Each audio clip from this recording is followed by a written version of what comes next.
안녕하세요. 저는 수도권에 살고 있는 40대 초반 여자랍니다. 사람들이 보는 제 첫인상은 주로 날카롭다거나 찔러도 피 한 방울 안 나올 것처럼 독하다는 느낌이래요. 제 직업이 내과 전문이라서 더 그런 걸 수도 있고요. 근데 물론 일할 때는 좀 정확하고 예민한 건 맞지만 평소에 저는 정도 많고 눈물도 많고 싫은 소리도 잘 못하는 성격이랍니다. 혼자 집에서 운동할 때 이곳의 사연을 들으며 러닝머신을 달리면 시간이 참 잘 가는 것 같아요. 너무 재밌고 공감 가는 사연도 많아서 귀가 즐거워요. 저도 망한 결혼을 걷어차고 화려한 돌싱으로 살게 된 지가 얼마 되지 않았거든요. 공부하고 일만 하느라 심심하기만 했던 저의 인생에 아주 파란만장한 일이 있었더랬죠. 저의 화려한 사연 한번 들어보시겠어요? 저는 요즘 시대에 참 흔치 않게 살짝 개천에서 용난 케이스랍니다. 어릴 때부터 수제 소리 들으며 공부를 잘했고 부모님은 항상 의사 되라고 거의 세뇌시키셨어요. 부모님도 의사가 되려면 돈이 얼마나 많이 드는지 모르고 그냥 좋다고 하니까 대책 없이 그러셨던 거죠. 전 부모님 소원대로 의대에 가게 되었고요. 고등학교 때까진 그냥저냥 부침없이 평범하게 살았던 부모님과 저는 등록금 마련하느라 진짜 엄청 힘들게 살았어요. 아버지도 퇴근하시고 대리기사 하시고 전업주부였던 엄마도 알바를 2개나 하셨고요. 저도 공부하느라 너무 힘들었지만 일주일에 과외를 3개나 하면서 진짜 힘들게 공부했네요. 그래서 다행히 의대를 졸업하고 전문의 과정도 무사히 끝낼 수 있었죠. 사람 마음이 참 간사한 게 한 고비 끝나면 또 다른 고비가 오고 또 다른 생각이 들잖아요. 제가 수도권의 나름 큰 병원의 내과의사로 일하게 되면서 그 근방으로 아파트도 자가로 마련하고 부모님 집도 근처로 마련해드렸어요. 그러다 보니 30 후반이 되었더라고요. 이제 여유가 생기니 부모님이 결혼을 말씀하시기 시작했죠. 저도 지금까지 일만 하느라 대학 시절 잠깐 해본 풋사랑이 전부였거든요. 그래서 여자로서의 제 인생이 좀 불쌍하긴 하더라고요. 부모님이 소개해주는 사람 몇 번 만나면서 소개팅도 좀 해보기 시작했어요. 근데 다 저와는 맞지 않는 사람들이었고 저라는 사람 자체보다는 제 직업에 관심을 두는 게 너무 보여서 실망을 많이 했네요. 다음 주 주말에 시간 좀 내봐라. 너보다 2살 어린데 아주 괜찮은 총각이란다. 나 그냥 결혼 안 하고 이렇게 살래요. 요즘은 결혼 안 하고 사는 사람도 많아요. 괜히 이상한 사람 만나는 것보단 일하면서 아빠 엄마 모시고 살게요. 예, 쓸데없는 소리 하지 마라. 너 돈 잘 버는 게 우리한테 효도하는 것 같아? 좋은 남자 만나서 손주 안겨주고 행복하게 사는 모습 보여주는 게 우리한테는 더 효도하는 거야. 아니 그럼 의사 되라고 닥달하지 말고 시집이나 일찍 보내지 그랬어요. 지금 나이가 40이 다 돼가는데 괜찮은 남자가 있냐고요. 그러게 의대 다닐 때 동기 하나 좀 물어서 결혼하라니까. 그거 하나 못해서는. 다른 의사들은 다 결혼해서 잘 살던데 너만 바쁘니? 잔소리 말고 주말에 나가봐. 알았어? 어릴 때부터 저에게 좀 강요하는 부모님이 너무 답답하고 싫었던 적도 많았어요. 이 나이에도 부모님이 결정하는 대로 살아야 되나 싶어 반항하고 싶은 마음이 들었죠. 일단 그렇게 주말에 기대 없이 나가봤는데요. 지금껏 만난 남자들보단 키도 크고 늘씬한 게 훈남이더라고요. 배불뚝이나 대머리 아니면 키가 저보다 작은 남자들만 보다가 호감형인 남자를 보니 처음부터 제가 좀 마음이 열렸었나 봐요. 제약회사 영업직 대리답게 서글서글하게 말도 참 잘하고 데이트도 부드럽게 리드를 잘해주더라고요. 나보다 누난데 왜 이렇게 귀엽지? 그냥 내가 확 데리고 살까? 진짜 여자 많이 만나봤죠? 어쩜 그런 말을 그렇게 능글맞게 잘도 해요? 제가 뾰족하게 굴어도 진짜 제가 마냥 귀엽다는 듯이 대하는 모습에 어느새 저도 푹 빠져버렸답니다. 3번 정도 만나고 본격적으로 사귀는 사이가 되었어요. 1년 좀 안 되는 기간을 연애에 푹 빠졌더랬죠. 부끄럽지만 제가 제대로 해본 처음 연애였거든요. 남친 덕분에 너무 행복하고 하루가 즐거워서 이래서 다들 연애를 하나보다 싶었죠. 헤어질 때는 너무 아쉬워서 진짜 빨리 결혼해서 같이 살고 싶다는 마음까지 들었다니까요. 제 마음을 알았던 건지 저랑 같은 마음이었는지 남친이 드디어 저한테 청혼을 했어요. 자기가 나보다 너무 능력 있고 예쁘고 잘나서 내가 진짜 혼자 고민을 많이 했어. 자긴 벌써 자기 명의로 된 아파트도 있고 연봉도 나보다 훨씬 많은데 나 같은 사람이 눈에 차겠어? 그게 무슨 말이야. 난 요즘 자기 때문에 울고 웃는데. 난 내가 의사라서 내가 더 잘났다는 그런 생각 안 해. 오히려 자기한테 내가 배우는 게 많은데? 자기가 그렇게 생각해준다면 정말 다행이다. 그리고 난 홀어머니랑 둘이 살잖아. 우리 집이 그렇게 넉넉하지도 않아서 자기 부모님이 날 잘 봐주실지도 너무 걱정이야. 그럼에도 불구하고 난 자기랑 평생 행복하게 잘 살고 싶어. 나랑 결혼해 줄래? 특별할 것 없는 프로포즈였지만 난생 처음 받아보는 남친의 진실한 청혼에 저는 바로 승낙했죠.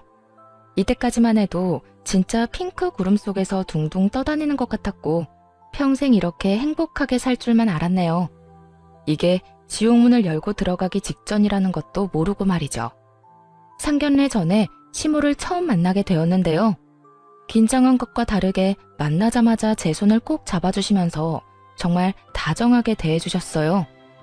우리 아들 인물이 그래도 빠지진 않은데 노총각이 다 되도록 왜 결혼을 안 하나 했더니 우리 새아가처럼 잘나고 참한 여자를 만나려고 지금까지 기다렸는가 싶다. 그럼요. 내가 우리 어머니처럼 멋진 여자 찾고 찾다가 드디어 우리 아영이를 만났죠. 날씨가 쌀쌀하니까 얼른 밥 먹으러 들어가요. 자자 갑시다 우리 여왕님들. 같이 초밥을 먹으러 갔는데 저한테 해주는 것처럼 시모한테도 다정히 챙겨주고 농담하면서 분위기를 푸는 모습을 보니 더욱 남친에 대한 확신이 생겼던 것 같아요. 식당에서 오래 일하다가 이제 쉬고 있다는 시모는 말도 조곤조곤하게 하고 얌전하신 분인 것 같다는 느낌이었죠. 네가 의사라는 건 들었다. 우리가 그렇게 좋은 형편이 아닌데 의사 며느리 대접을 잘해줘야 되는데 걱정이구나. 우리 한가족 되면 내가 며느리 배려하면서 대접 톡톡히 해주면서 살게. 걱정하지 마렴. 엄마는 이렇게 예쁜 며느리 시집살이 시킬 데가 어디 있다고 그런 말을 해요. 엄마 혹시라도 나 몰래 이 사람 구박하면 나 진짜 들고 일어납니다. 내가 우리 두 여왕님 잘 떠받들면서 살 테니까 우리 평화롭게 잘 살자고요. 넉살 좋게 시모한테 경고 아닌 경고를 하는 남편이 은근히 듬직해 보였어요. 저와는 진짜 반대인 성격이라 어디에서도 환영받는 남편 성격이 참 좋아 보이더라고요. 그런 남편을 좋게 본 건 친정 부모님도 마찬가지였어요. 처음 우리 집으로 가서 얼마나 넉살 좋게 행동을 하던지 나중엔 부모님이 정서방하면서 더 살갑게 대해주시더라고요. 우리 장모님께서 요리를 너무 잘하셔서 제가 운동을 더 많이 해야겠어요. 이렇게 맛있는 거 계속 먹다간 살찌겠어요. 그래도 많이 해주실 거죠? 아휴, 그럼 먹고 싶은 거 말만 하게. 어째 우리 딸이 남자 같고 자네가 더 곰살 맞은 딸 같은 생각이 들어. 이렇게 둘이 보니 참 잘 만났다 싶어. 제가 우리 아영 씨보다 많이 부족한데도 예쁘게 봐주셔서 감사합니다. 아버님, 어머님 잘 모시고 앞으로 잘 살겠습니다. 저를 이렇게 받아주셔서 감사합니다. 어쩜 말도 저렇게 예쁘게 하는지 몰라. 얼굴도 훤칠해서 아니 무슨 요즘 유행하는 젊은 트로트 가수 보는 것 같아. 내가 아주 우리 사위 팬 되겠어. 그렇게 양가의 축복을 받으면서 꽤 성대하게 결혼식도 올렸어요. 신혼집은 제가 살던 아파트에서 그냥 시작하기로 했고 남편이 텔레비전을 큰 사이즈로 바꿔온 것 빼고는 있는 그대로 살았네요. 지금 일하는 병원 근처라 제가 출퇴근하기에 좋고 시모가 혼자 사는 아파트하고도 그렇게 멀진 않아서 시모도 뭐라고 불만을 말하진 않았네요. 그러다 시모가 제가 일하는 병원에 찾아오기 시작하면서 점점 짜증나는 일이 생기기 시작했어요. 처음에 진료실로 들어오는 시모를 보고 제가 얼마나 놀랐는지 몰라요. 어머, 여긴 어쩐 일이세요? 무슨 일이긴. 속이 더부룩하고 영 안 좋아서 진료받으려고 우리 며느리한테 왔지. 여기까지 오시려면 30분은 차 타고 오셔야 될 텐데 그냥 동네 병원으로 가시지 그랬어요. 우리 며느리가 의사인데 그럴 수 있니? 더 멀더라도 우리 새아가 얼굴 한번 보러 오는 게 좋지. 그리고 공짜잖아. 이 병원에 오면 진료비를 안 내도 된다고 생각을 하고 있는 것 같더라고요. 실제로도 종종 병원에 오면 직원들을 붙잡고 뭔 말을 해대고 못 살게 구는 것 같길래 수납 직원한테는 그냥 말하지 말고 보내라고 그랬어요. 그리고 제가 대신 결제했죠 뭐. 그렇게 한 달에 한두 번은 병원으로 오는데 말도 안 하고 와서 저는 항상 긴장된 마음으로 시모가 언제 오나 그런 생각까지 하고 지내야 했어요. 그것뿐만이 아니고 일부러 점심시간 직전에 와서 저를 기다리기 시작하더라고요. 이제 점심시간이지? 우리 오늘은 같이 점심 먹자. 우리 의사 며느리가 맛있는 것 좀 사줘. 아, 네. 여기 근처에 맛있는 식당 많은데 그럼 같이 가실래요? 뭐 드시고 싶어요? 아니, 내가 봐둔 데가 있어. 점심시간이 짧으니까 얼른 움직이자. 그렇게 시모한테 떠밀려 택시를 타고 도착한 곳은 병원에서 10분 정도 거리에 있는 백화점이었어요. 백화점 안에서도 꽤 가격 나가는 레스토랑으로 아주 당당하게 들어가길래 따라가 봤더니 이미 시모 친구 4명 정도가 앉아있더라고요. 시모가 아주 의기양양한 목소리로 말했죠. 자, 우리 의사 며느리 데려왔어. 어때? 얼굴도 예쁘고 아주 참하지? 아니, 얘들이 결혼식에 와서 봤으면서도 자꾸 못 믿겠다고 그래서 말이야. 진짜 의사인데 얼굴도 곱네. 반가워요. 오늘은 우리 며느리가 쏠 테니까 마음껏 먹고 싶은 것들 먹어. 내가 왕년의 최정란이가 아니야. 이제 의사 며느리 둔 최정란이라 이거야. 시모와 친구들 사이에서 엄청 불편하게 밥 대충 챙겨 먹고 거의 30만 원 나왔는데 아무 소리 못하고 결제해버렸죠. 이게 한 번뿐이면 제가 그러려니 하고 넘어갔을 거예요. 의사 며느리 자랑하고 싶어서 그러려니 하고 말이죠. 근데 이게 일주일에 한 번은 꼭 점심시간 맞춰서 연락이 오는데 점점 스트레스를 받기 시작했죠. 이제 점심시간이지? 나 여기 병원 앞 사거리에 소갈비집에 와 있거든. 그리로 점심 먹으러 오너라.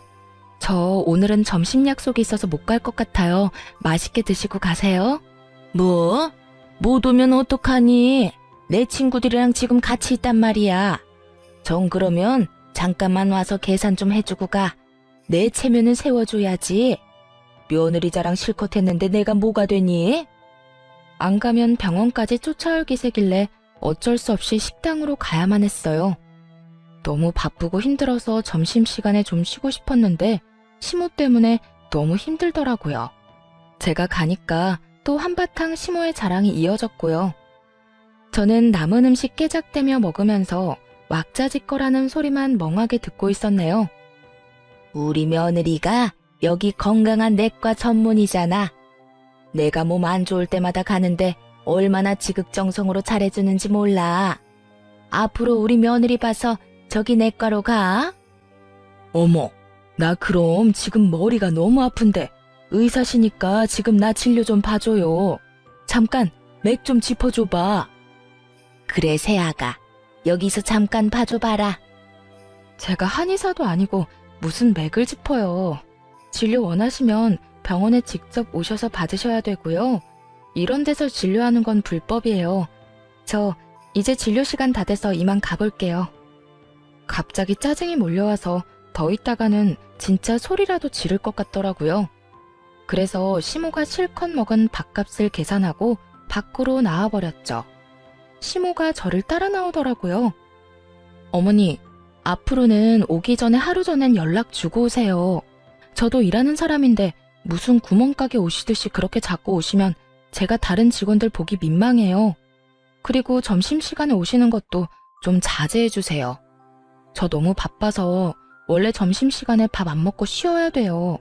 근데 요즘 어머니 때문에 쉬지 못하니까 너무 힘드네요. 어머, 뭐? 네가 그렇게 말하니까 내가 너무 서운하다. 내가 뭐 돈 때문에 그러니? 친구들이 너 보고 싶다고 하고 나도 우리 잘난 며느리 자랑하고 싶어서 그런 거지. 시모가 풀 죽어서 말을 하니까 꼭 제가 나쁜 사람이 된 것 같은 기분이 들었어요. 남편한테도 몇 번이나 말을 해봤지만 그때마다 다른 말로 돌려서 대화를 끝내지 못한 적이 많아요. 이번엔 작정하고 말을 했어요. 자기가 어머님한테 말해준다며 오늘 또 친구들하고 병원 근처 고깃집에 오셨어. 점심시간에 나 부르는 것 때문에 얼마나 스트레스 받는지 알아? 엄마가 얼마나 자기를 자랑스러워하면 그러시겠어. 난 장모님이 우리 회사 오시면 엄청 반갑고 좋을 것 같은데. 자기는 이렇게 보면 좀 차가운 면이 많아. 무슨 말을 그렇게 해? 그렇게 수시로 찾아오셔도 나 앞에서는 싫은 소리 안 하고 밥 다 사드렸어. 이런 말 안 하려고 했는데 무슨 백화점 식당 아니면 갈비집 아니면 비싼 일식당만 가시고 금액이 얼마나 많이 나오는지 알아? 그럼 앞으로 어머니 찾아오면 당신이 돈 대신 내줘. 당신 연봉이 얼만데 그깟 밥값 가지고 그래. 알았어. 화내지 마. 주름 더 생겨. 내가 엄마한테 잘 말씀드려 볼 테니까. 요즘 따라 제 외모 가지고 자꾸 한 소리씩 하는 남편이 거슬리더라고요. 여기서 제 주름 얘기는 왜 나오나요? 이런 식으로 살짝 말을 바꾸거나 슬쩍 넘어가는데 도 같아서 제가 말싸움에서 이길 수가 없었어요. 남편이 말을 하긴 했는지 시모가 병원으로 찾아오는 날이 확 줄었어요. 저도 다시 일에 열중할 수 있었고 시모와 작은 마찰들이 있긴 했지만 그럭저럭 지나가다 보니 그렇게 2년 정도가 지났어요. 어느 날 시모가 대뜸 주말에 오라고 하길래 남편과 함께 가봤더니 앓는 소리를 해대더라고요. 내가 너랑 사이가 멀어질까봐 얘기는 안 했지만 요새 너무 나한테 소홀한 거 아니니? 네가 바쁜 건 알지만 그래도 며느리로서의 도리는 최소한 해야 되는 거 아니냔 말이야. 갑자기 그런 말씀하시니 당황스럽네요. 저는 그래도 못한 거 없다고 생각하는데요. 그렇게 생각한다는 자체가 틀렸다는 거야. 해도 부족하다고 생각해야 고부간의 사이가 돈독해지는 거 아니겠니? 어머니가 달라는 대로 용돈 다 드렸고 자주 급하다고 100만 원, 200만 원씩 빌려가시는 돈 저 한 번도 달라고 말씀드린 적 없어요. 그냥 드리는 거라고 생각했고요. 넌 가만 보면 다 돈으로만 해결하려고 하더라. 사람이 마음이 중요한 거지. 내가 너무 외롭고 허전해서 친구들이랑 여행을 좀 가려고 하거든. 요즘엔 자식들이 효도 여행을 보내주는데 아주 크고 멋진 크루즈를 타고 세계 일주 같은 걸 한다더라. 이 사람은 예전엔 저희 부모님한테 혼자 찾아가기도 하고 그러더니 이젠 용돈은커녕 전화 한 통도 안 하는데요. 저는 그대로 바쁜 와중에 용돈도 챙겨드렸잖아요. 근데 이번엔 효도 여행이요? 아들한테 보내달라고 하시면 되겠네요. 갑자기 왜 나를 걸고 넘어져? 내가 바빠서 요즘 장인 장모님한테 소홀했는데 그게 그렇게 서운했어? 그럼 직접 나한테 말을 하지 여기서 뭐야? 엄마, 그거 여행 가세요. 얼만데요? 어머 진짜? 역시 우리 아들이 최고야. 1,000만 원인데 일단 계약금 200만 원을 걸어야 돼. 금액은 할부로 내도 되고. 근데 우리 의사 며느리가 그깟 1,000만 원이 부담되겠니? 어머니는 제가 무슨 어머니 지갑인 줄 아시나 봐요. 뭔 일만 있으면 다 저한테 돈을 달라고 하세요. 아드님이 보내준다니까 아드님한테 달라고 하시면 되겠네요. 엄마, 200만 원이면 내가 내주려고 했는데 1,000만 원은 너무 크다. 그건 그냥 가지 마시고요. 나중에 겨울에 동남아로 내가 보내드릴게요. 친구들은 다 간다고 그러는데 나만 안 가면 내 체면이 뭐가 되니? 영색이 의사 며느리 뒀는데 말이야. 그러지 말고 네 한 달 월급도 안 되는데 좀 보내줘. 제 한 달 월급이 안 된다고요? 어머니가 제 월급을 어떻게 알고 그런 말씀을 하세요? 그런 큰 돈으로는 우리 부모님도 여행 못 보내드렸고요. 전 돈 못 드리니까 그렇게 가고 싶으시면 아들 카드로 긁으시던지 알아서 하세요. 저는 더 있고 싶지 않아서 그냥 시댁을 나와버렸어요. 같이 밥이 넘어갈 분위기도 아니었고요. 핸드폰도 꺼버리고 혼자 공원에 가서 머리 좀 식히고 집으로 들어갔죠.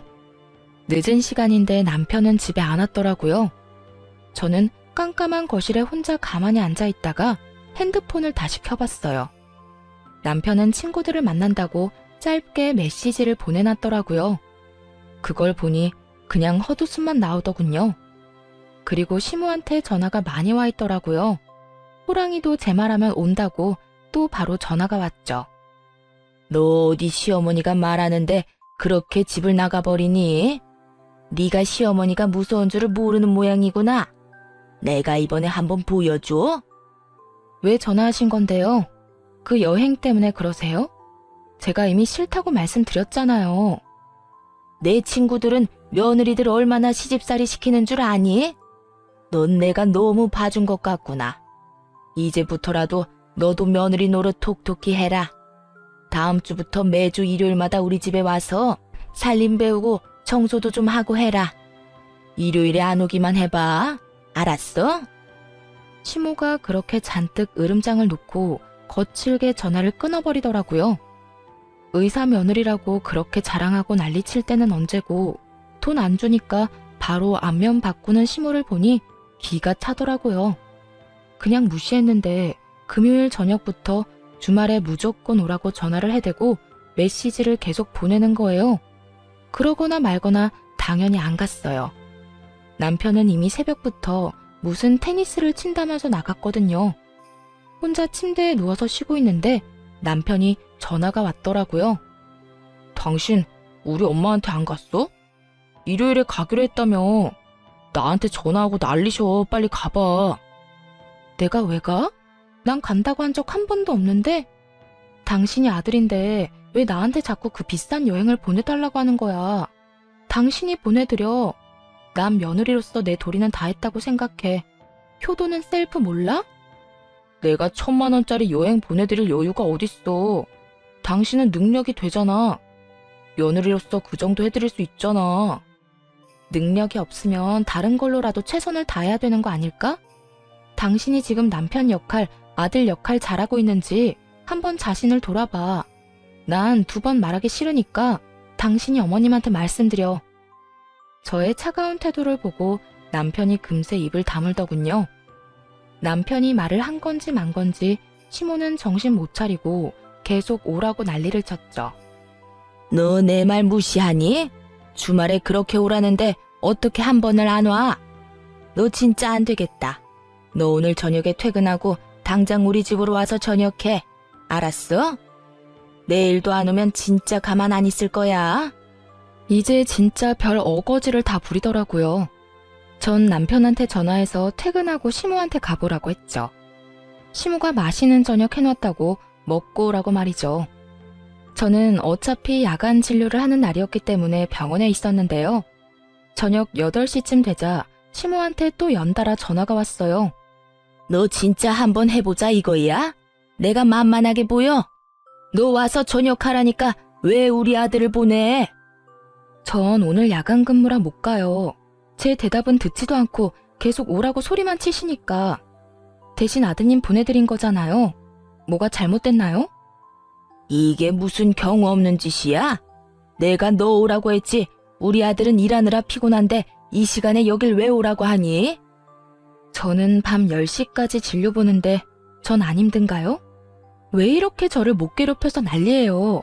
그 여행비 안 들여서 그러는 거예요? 그래, 나 그 여행 꼭 가야 된다. 다달이 용돈 더 주는 셈 치고 할부라도 해줘 그럼. 너무 지긋한 굴레에서 벗어나고 싶은 마음에 그깟 200만 원 바로 보내버리고 말자 싶었죠. 알았어요. 돈 드릴 테니까 저 그만 괴롭혀요. 일단 계약금 200만 원만 드릴게요. 진짜니? 역시 우리 며느리답다. 의사답게 화끈하고 통도 크구나. 고맙다. 아들은 내가 밥 먹여서 보낼 테니까 끝나고 집 가서 푹 쉬어라. 곧바로 시모의 계좌로 200만 원을 보내주니 바로 조용해지더라고요. 그래서 한 달 정도는 조용하게 지낼 수 있었죠. 슬슬 또 시모가 연락을 자주 하면서 집으로 오라고 하더군요. 그래서 평일 저녁에 남편 없이 저 혼자 갔는데 글쎄, 시모가 가자마자 과일이며 빵이며 이것저것 먹으라며 챙겨주는 척을 하더니 본론을 꺼내더군요. 근데 벌써 한 달이 지났는데 왜 여행 갈 돈을 안 주니? 800만 원 다 못 주면 200이라도 줘라. 내가 여행사에는 다달이 준다고 말해놨다. 800만 원 한꺼번에 주면 더 좋고. 200만 원 계약금 드렸잖아요. 나머지도 다 아들한테 달라고 하세요. 갑자기 이렇게 말을 바꾸면 어떡해? 친구들은 예약 다 하고 벌써 1,000만 원 일시불로 낸 애들도 있다. 내가 의사 며느리 둔 사람인데 1,000만 원 일시불로 내야 체면이 서지 않겠어? 나 애 좀 그만 태우고 효도 여행 보내준다고 생각하고 통 크게 한번 내줘. 효도 여행이요? 제가 친자식도 아니고 이제 이혼할 마당에 전 시모 효도 여행 시켜준 사람도 있어요. 저는 시모 앞에 준비해간 사진들을 쫙 뿌려버렸어요. 인상을 찡그리며 사진을 확인하더니 금세 얼굴이 새하얗게 질리더군요. 아니, 이게 도대체 뭐야? 이게 지금 우리 준석이란 말이니? 내가 돈까지 써서 얼마나 선명하게 찍은 사진인데 아들 얼굴도 구별 못해요? 그쪽 아들하고 다른 여자하고 잘 놀고 있는 거 보이죠? 이제 누구한테 그놈의 효도 여행 보내달라고 해야 되는지 확실히 감이 오죠? 남편 놈의 숨겨진 추악한 행태를 알게 된 건 1년 전이었어요. 결혼 전엔 그렇게 귀엽다 예쁘다 해주더니 결혼한 지 얼마 되지도 않아서 뱃살이 늘어졌다느니 입가 주름이 너무 패였다느니 외모 지적을 하기 시작했죠. 거기다 한 달에 한 번씩은 출장을 가야 된다고 하더니 제가 별말을 안 하니까 점점 빈도가 잦아지더라고요. 몇 달 후에는 거의 한 번 지방으로 출장 가면 3일씩 집을 비우기 시작하더라고요. 아무리 영업직이라도 연애 전엔 출장 한 번도 안 가다가 갑자기 지방으로 돌고 도니 이상한 촉이 오더라고요. 전 잠잘 시간도 없지만 돈은 남아도는 사람이라 바로 흥신소의 남편 뒤 좀 캐달라고 했어요. 역시 뭐든지 전문가한테 맡겨야 된다고 일주일 만에 어마어마한 증거들을 가져왔더라고요. 저한테 출장 간다고 하고는 지방의 비싼 풀빌라에서 2박 3일씩 어린 상간녀랑 아주 해피한 시간을 보내고 왔던 거였죠. 흥신소 직원이랑 통화했는데 들을수록 가관이었네요. 같은 팀에 입사한 신입사원인데 나이 차가 좀 나네요. 신상 조회해드릴까요? 네, 소송 걸어야 되니까 싹 해주시고요. 뭐 다른 증거 제가 찾아야 될 건 없어요? 블랙박스는 가능하시면 한번 확인해 보세요. 미행하면서 보니까 세컨폰이 있는 것 같더라고요. 아마 차에 놓고 다닐 것 같으니까 그거 찾으면 증거는 충분하실 것 같네요. 남편은 전혀 눈치를 못 챘으니 밤에 들어와서 아주 세상 모르고 잠을 잘 자더라고요. 그래서 남편 차에 가서 블랙박스 다 찾아보고 세컨폰도 쉽게 찾을 수 있었죠. 제가 절대 모를 거라고 생각했는지 비밀번호도 안 걸어놓고 아주 당당하더라고요. 덕분에 아주 편하게 증거 수집 잘했네요. 상간녀는 남편 놈보다 15살이나 어렸는데 아주 남편이 비싼 식당에 다 데리고 다니며 밥 사 먹이고 명품 지갑이며 화장품이며 다 사다 날라줬더라고요. 저한텐 길거리에서 파는 머리핀 하나 사준 적 없는 인간이 말이죠. 생각해보면 연애할 때부터 제가 돈을 더 잘 번다는 이유로 제가 데이트 비용 낸 적이 훨씬 많았고 선물다운 선물을 받아보지도 못했어요. 맨날 말로만 대단하다, 귀엽다 이런 입 발린 소리만 들으면서 좋다고 결혼까지 했었네요. 거기다 남편 놈이랑 상간녀가 나눈 메시지를 읽으니 더욱 제가 호구였다는 사실을 실감할 수 있었어요. 내가 이 백 갖고 싶었던 거 어떻게 알았어요? 역시 우리 오빠는 잘생긴 데다가 능력까지 있어서 너무 멋있어. 정말 고마워요. 잘 쓸게요. 저번에 백화점에서 한참 보는 거 알아놨지. 내가 우리 애기 가방 하나 못 사주겠어? 나한텐 돈 들어오는 든든한 지갑이 있잖아. 못생기고 나이 들었어도 그래도 의사니까 산다는 마누라님? 우리 사랑에 금전적으로라도 도움을 주니까 그래도 우리한테 필요하기라고 해야 되나요? 진짜 우리 애기 얼굴 보다가 걔 얼굴 보면 꼴이 말이 아니야. 토할 것 같아. 나이 들어서 볼품 없으면 관리라도 해야지. 맨날 바쁘다고 로션 하나 안 바른다니까. 진짜 여자로 전혀 안 느껴져. 우리 자기한테 여자는 나 하나면 되잖아. 우리 다음 주에 여수 풀빌라 가는 거 맞지? 거기 너무 가고 싶었는데 예약해줘서 고마워요. 우리 애기가 가고 싶다는데 그 정도야 당연하지. 우리 다음엔 휴가 날짜 맞춰서 하와이 한번 갈까? 내가 마누라 전에 자기를 일찍 만났어야 되는데 진짜 집에 들어가기도 싫다. 남편의 추악한 진심을 알게 된 그날, 저는 제 차 안에서 가슴을 치며 통곡했어요. 저는 늦게 한 결혼인 만큼 나름대로 최선을 다했고, 남편이 집안일 한 번을 안 도와줘도 잔소리 한 번 안 하고 참고 살았어요. 서운한 부분이 있어도 괜히 남편이 나 때문에 자격지심 생겨서 그런 걸까봐 혼자 전전긍긍하기도 했고 말이죠. 근데 상간녀한테 말하는 저에 대한 본심을 확인하니 저 혼자 노력했던 결혼 생활이 다시 머릿속에서 지나가며 마치 퍼즐이 맞춰지듯이 저 혼자 남편을 사랑했었다는 것을, 남편은 저를 그냥 인생의 보험으로 봤을 뿐이라는 것을 알게 됐어요. 저는 이를 악물고 남편한테 제대로 복수해주기로 결심했어요. 그래서 지난 1년간 남편의 외도를 전혀 모르는 척하면서 출장 간다고 하면 오히려 흔쾌히 보내줬죠. 그리고 남편 놈을 한 방에 보내버릴 증거들을 꾸준히 모아왔어요. 제가 던져준 사진들을 확인한 시모는 오히려 안면을 확 바꿔서 뻔뻔하게 굴더라고요. 뭐 이런 사진 가지고 지금 뭘 할 수 있니? 직장 동료랑도 야유회인가 뭐 그런 걸로 갈 수도 있는 거고, 사진도 뭐 별거 없구만. 내가 갖고 있는 게 그게 다일 것 같아요? 맛보기용으로 가장 약한 걸로 보여준 건데요. 소송 들어가면 제대로 다 보여줄게요. 뭐? 소송? 너 진짜 우리 아들이랑 이혼이라도 할 거란 말이니? 너도 이제 금방 50인데 네가 우리 아들 같은 남자 또 만날 수 있을 것 같아? 남자 바람은 말 그대로 스쳐 지나가는 바람일 뿐이야. 남자들은 호기심이 있어서 한 번씩은 다 바람 핀다더라. 그러니까 그냥 한 번만 이해하고 넘어가 줘라. 남편이라고 아무 도움도 안 되는 인간, 내가 뭐하러 데리고 살아요. 도움 안 될 거면 차라리 나도 더 어리고 잘생긴 남자 데려다가 즐기고 사는 게 낫겠네요. 당신 아들이 뭐 잘난 게 있어요? 그 나이에 그 쥐꼬리 같은 월급 받는 주제에 어린 여자랑 바람을 피는데 말이죠. 그 못난 인간이 바람 필 때도 지 마누라가 의사란 걸로 여자를 꼬시더라 이 말이에요. 진짜 찌질하지 않아요? 니네 부부 문제는 니네가 알아서 하고 일단 여행 갈 돈만 좀 줘. 정 안 되면 빌려주면 내가 다달이 갚을게.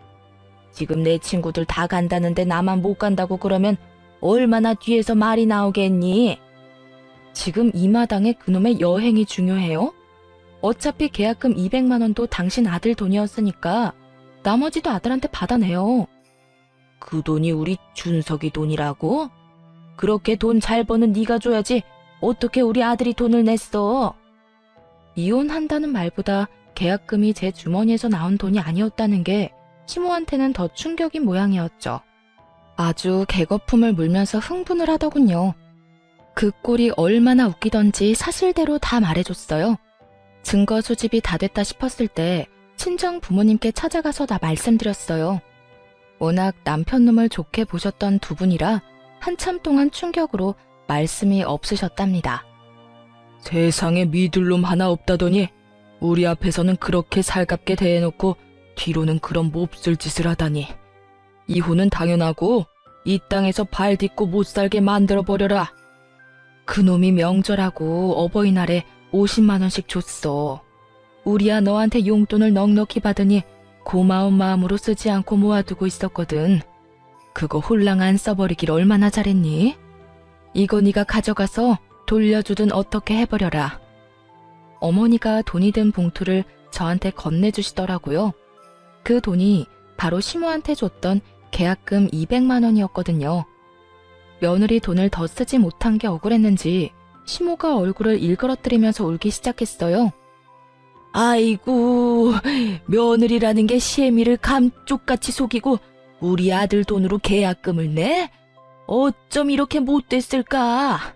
며느리 하나 잘못 들여서 집안 꼴 잘 돌아간다.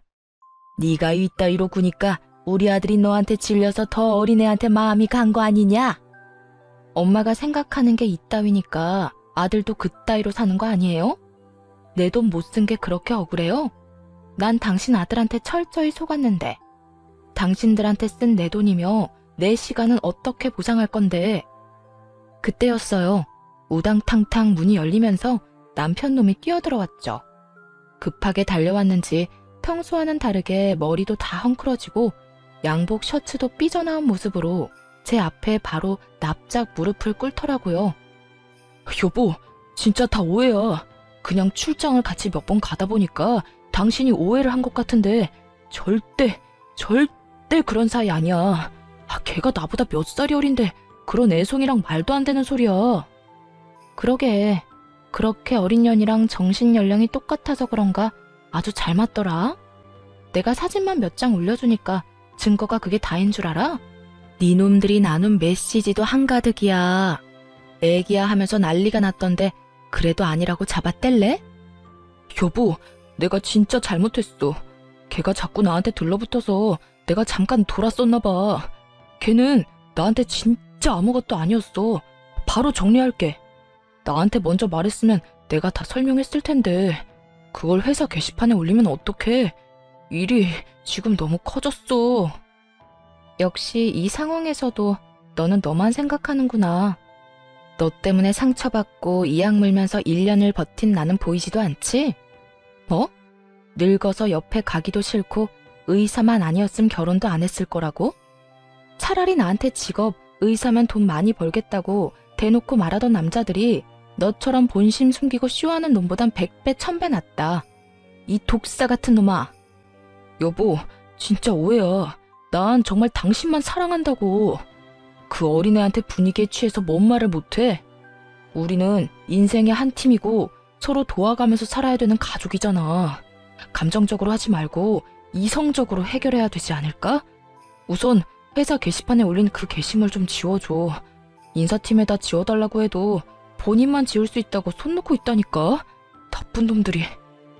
뻔뻔하게 신입사원이랑 바람까지 피워놓고 불이익은 당하기 싫어? 나쁜 짓을 했으면 벌 받는 거 당연한 거 아니야? 이 무례한 같은 인간아. 개인적인 일인데 이걸로 잘린다는 게 말이 돼? 회사 내규 들먹이면서 나한테 권고사직까지 말하는데 이거는 팀장 자식이 이 기회로 나 자르려는 거라고. 당신은 우리 회사 어떻게 돌아가는지 모르잖아. 일단 그 게시물만 지워줘. 지금 그 회사 잘리면 이 나이에 어딜 가겠어. 당신도 남편이 백수 되면 좋을 거 없잖아. 너랑 이혼하는 마당에 네가 백수가 되든 거지가 되든 내가 알 바 아니지. 안 그래? 남편이 갑자기 눈에 쌍심지를 켜고 벌떡 일어나서 저를 째려보더라고요. 뭐? 이혼? 누구 마음대로 이혼을 해? 이 정도 지나가는 바람 가지고 일 커지게 만들어서 회사까지 잘리게 하면 당신도 유책 배우자 되는 거야. 당신이 이혼 소송이라도 하면 난 당신 명예훼손으로 고소할 거라고. 어쩌면 저한테 진심으로 미안한 구석 없이 오로지 자기 앞날만 생각하니까 저딴 말을 할 수 있는 거겠죠. 저렇게 뻔뻔한 인간을 그동안 착하다고 믿어오며 결혼 생활을 했던 제 자신을 진짜 마구 두드려 패주고 싶었네요. 저는 너무 화가 나서 부들거리는 손을 들어 남편의 뺨을 세차게 날려버렸죠. 웃긴 건 자기 아들 맞으니까 시모가 아악 소리를 내며 개거품을 물고 달려들더라고요. 아무리 그래도 남편을 때리는 마누라가 어딨어? 요즘 애들은 남편을 아주 지 발 아래로 봐. 너도 한 대 맞아봐. 맞아봐. 시모가 개거품을 물며 저한테 달려들더라고요. 제가 옆으로 슬쩍 비켜섰더니 시모가 그대로 앞으로 고꾸라져 넘어졌어요. 휙 고개를 돌려서 저를 노려보더니 통곡을 하면서 울기 시작했어요. 아이고, 이제 며느리가 시어미한테도 폭력을 쓰네. 아이고, 며느리 하나 잘못 들어와서 집안이 아주 풍비박산이 났구나. 아이고. 그러면서 졸도하듯이 뒤로 혼자 넘어가더라고요. 놀란 남편놈이 달려가서 시모 붙잡고 엄마 엄마 하면서 같이 울기 시작했어요. 참나, 아무것도 모르는 사람들이 보면 무슨 눈물 없이는 못 보는 드라마 찍는 줄 알겠네요. 저는 기가 막혀서 그 모습을 일단 지켜보고 있었어요. 당신 진짜 이렇게까지 해야 돼? 나랑 먼저 얘기했으면 이렇게까지는 상황이 안 됐을 거야. 우리 엄마한테까지 와서 이렇게 해집어 놓으면 나이 드신 엄마가 견디실 수 있겠어? 진짜 너무하다. 누가 누구한테 너무하다고 하는 건지 어이가 없네? 그리고 니네 엄마가 나한테 돈 달라고 부른 거야. 내가 이 집구석에 찾아온 게 아니고. 난 더 이상 너희 모자 얼굴 보고 싶지도 않으니까 빨리 여기다 도장 찍어. 이게 내가 너한테 주는 마지막 배려야. 남편은 제가 건넨 종이를 보더니 흠칫 놀라더군요. 그러더니 종이를 팍 던져버리는 게 아니겠어요? 이혼 합의서? 이런 것까지 준비해오고 아주 작정했구나. 자기야, 난 절대 이혼 못해. 내가 평생 속죄하면서 자기 말만 잘 들으면서 살게. 제발 한 번만 넘어가줘. 부탁이야.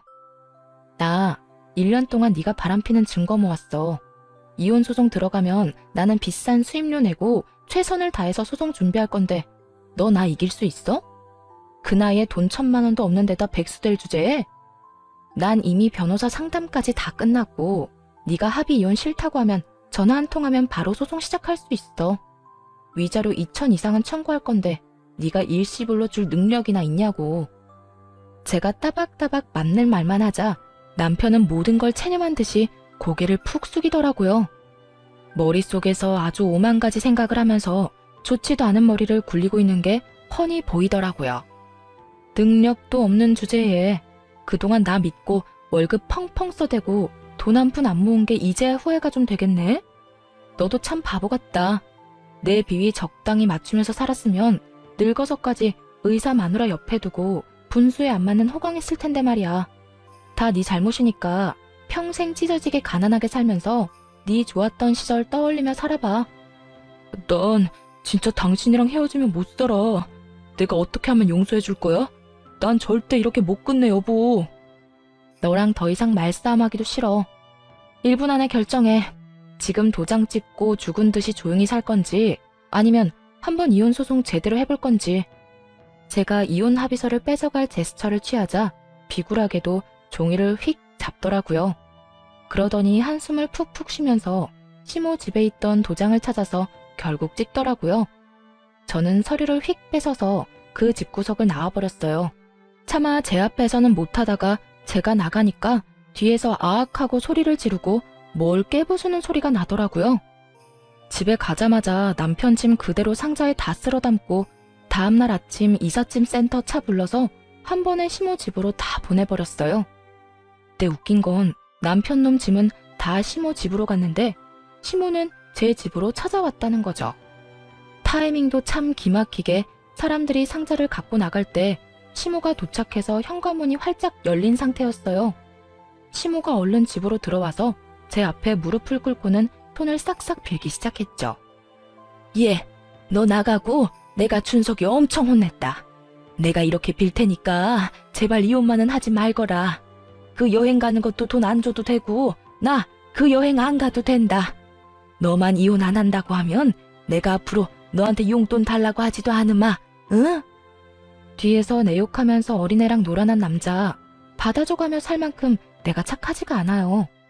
그 나이 어린 새 며느리 될 여자한테 그놈의 잘난 효도 여행 보내달라고 해요. 시모가 계속 주저앉아서 울기만 하고 나갈 기미가 안 보여서 결국 시모를 일으켜서 밖으로 밀어내야만 했었죠. 시모는 어떻게든 밖으로 안 밀려나려고 문을 팔로 잡고 버티더라고요. 계속 이런 식으로 나오면 이혼 소송으로 가는 수밖에 없어요. 한번 지저분하게 끌고 가볼까요? 그쪽 아들 앞길 생각한다면 다신 이렇게 찾아오지 말아요. 병원이든 집이든 찾아오면 바로 경찰에 신고할 거니까. 그동안 가족으로 지낸 세월을 생각해서라도 다시 한 번만 생각해줘. 우리 아들 한 번만 봐줘. 나를 진짜 가족이라고 생각했을지 모르겠네요. 그동안 나를 며느리가 아니라 아줌마 돈주머니로 생각한 거 아니고요. 아줌마 아들도 못해준 걸 왜 며느리한테 공짜 대접을 그렇게 받으려는지 이해가 안 갔지만 그래도 가족이니까 좋은 마음으로 해줬던 거예요. 그런 내 마음을 이용하고 기만한 건 아줌마랑 아줌마 아들이고.